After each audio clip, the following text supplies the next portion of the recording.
And if you are in a relationship with a female narcissist, the single most important step in breaking free from her is the one she will fight the hardest to stop. Seeing her for what she really is and calling it abuse. Welcome to the Narc Free Man Podcast. Welcome back, brother. This is the Narc Free Man Podcast. And this is part one of our 3-part series on how to leave a female narcissist. Over the next 3 episodes, I'm going to walk you through the entire escape plan. So if you have been feeling stuck, confused, and wondering if you are overreacting, this is where the fog clears. Let me tell you about the day it clicked for one of the men I coach. He was sitting across from his wife at a family dinner. She started telling this story about how he lost his temper and embarrassed her in public. The thing is, it never happened. She added all these fake details and made herself look like the victim. And she delivered it with such confidence that even he began to doubt himself. After dinner, he pulled me aside and said, "Phil, I walked away wondering if maybe I had done something wrong." That's the power of her game. It's confusion. And here's the truth. Confusion is not a normal part of a healthy relationship.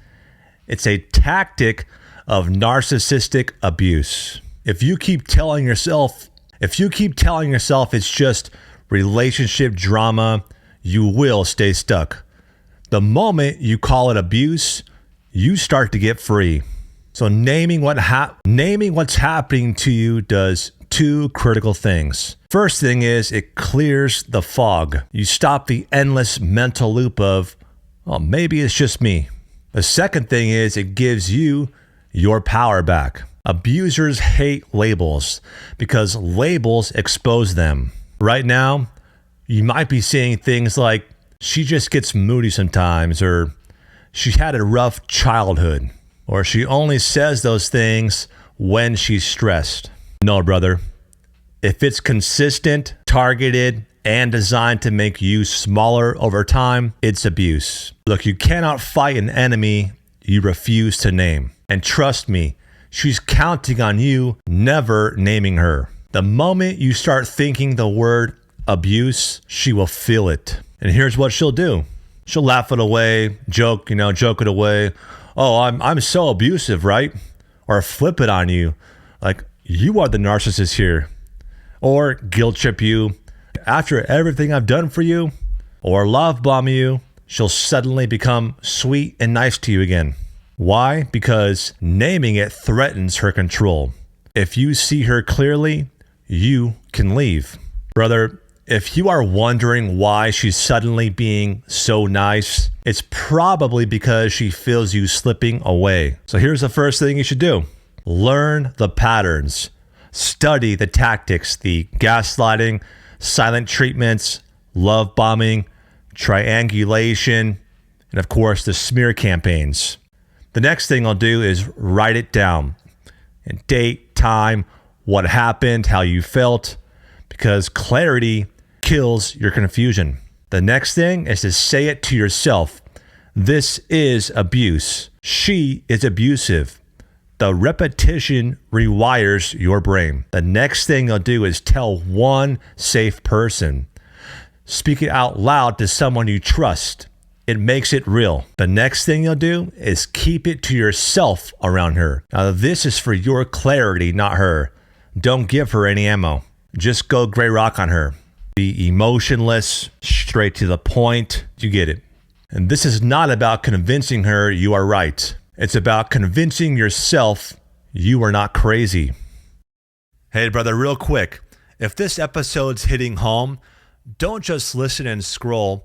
Subscribe to the Narc Free Report, my free weekly email made for men just like you. Every Saturday morning, you'll get battle-tested tips on female narcissism and recovery. No fluff, no sugarcoating, just real tools to help you lead your life again. Hit the link in my bio if you're watching on TikTok or if you are on YouTube, Apple Podcasts, or Spotify, it's linked below in the description.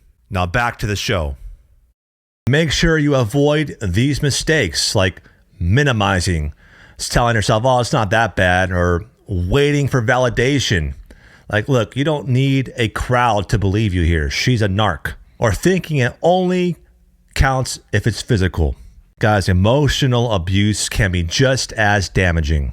One of my coaching clients told me, once I called it narcissistic abuse, I couldn't unsee it. Every time she tried her tricks, I recognized them.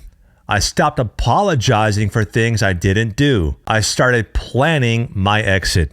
And 3 months later, he was out. 6 months later, he was rebuilding his life. Brother, again, naming it is the first step. Next, we're going to build something she can't tear down, your safety net. Because once you see it, you need to protect yourself before you leave. And that's coming up in part 2 of this podcast series. Until next time, stay strong and stay narc free.